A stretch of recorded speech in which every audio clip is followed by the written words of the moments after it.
In 2003, the National Aeronautic Association declared Sikorsky's Teamster-built VH-92 helicopter, which would have flown the future presidents, the greatest achievement in aeronautics in America.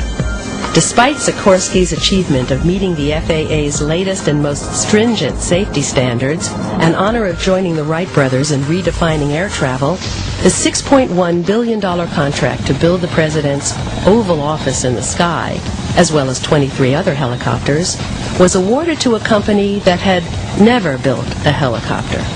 Lockheed Martin, the world's largest weapons manufacturer, had the Augusta-Westland team produce the helicopter prototype. Augusta-Westland is based in both the United Kingdom and Italy, where the gearbox, main rotor blades, and main transmission will now be built for the presidential EH-101. The Navy denied that the final selection had anything to do with the fact that Prime Minister Tony Blair and Prime Minister Silvio Berlusconi are avid supporters of the war in Iraq. What we see with this administration is trading. In other words, you support me in Iraq, and I'll give you American jobs. I'll give you American infrastructure.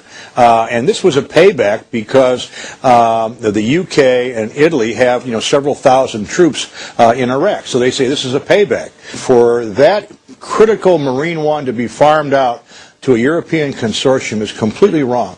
It's the idea of outsourcing something that's very vital to America. We have to have the ability to make helicopters, to make tanks, to have an infrastructure of industry in this country. Many in America were upset over this deal for a number of reasons. But American symbolism was the least of their worries.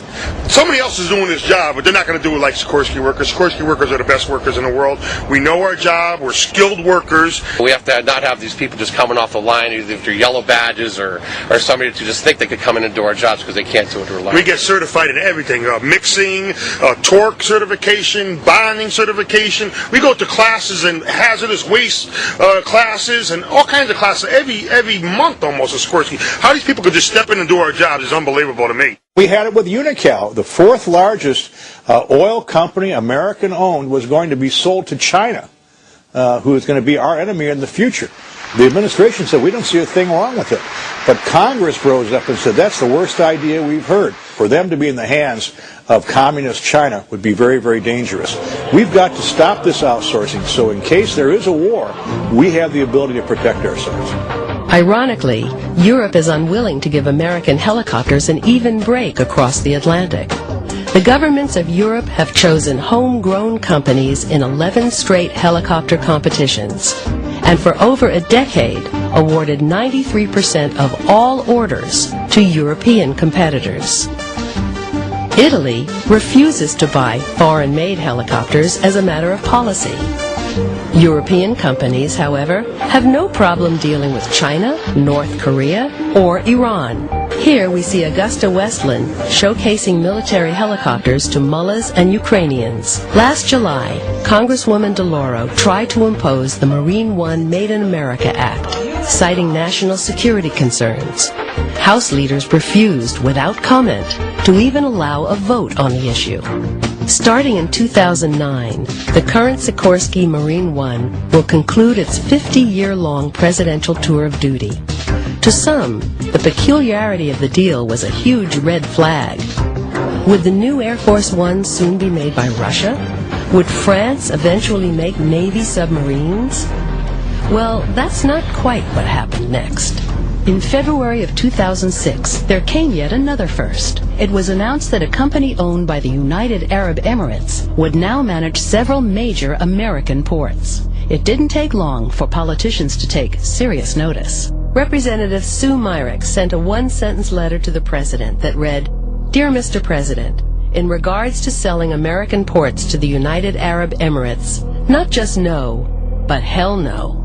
The UAE purports to be an ally in the war on terror, but was also the home to 2 of the 9/11 hijackers, and has been a major financial base for the Al-Qaeda terror organization. It also happens to be one of the richest oil countries in the world." Did any of you talk to the 9/11 commissioners about that representation finding of theirs? Just raise your hand if anybody talked to the 9/11 commissioners. Turning over the operation of our ports, to Dubai was not only a policy mistake, it was a huge political blunder on the part of the Bush administration. It showed how out of touch they are with the American people. This is a company that has played by the rules, that has been cooperative with the United States, from a country that's an ally in the war on terror, and it would send a terrible signal to friends and allies not to let this transaction go through. Throughout the 3 weeks of controversy, the Dubai ports deal went beyond Washington. After threats of congressional investigations, a divided Republican Party, and public outcry, the deal was off. We cannot outsource our infrastructure. We cannot outsource our security. We have to make things in America. We have to put Americans to work. They pay taxes, they pay into Social Security, they consume in the industry. When you send a job to China, there's no taxes on those people. They don't pay taxes, they don't buy anything here. They're gone. And that's the reality of what people don't understand in Washington, and most of these politicians don't understand. They're basically chasing $1 or $2 and betraying America. All of this has been occurring at a time when America's economy is hitting record lows. Our trade deficit is at roughly $804.9 billion, while our national debt has reached over $9 trillion. Countries within the euro currency zone were last recorded at having about $48 billion in trade surplus. So what are some countries overseas doing differently? Could they be promoting infrastructure or protecting their local industries and citizens?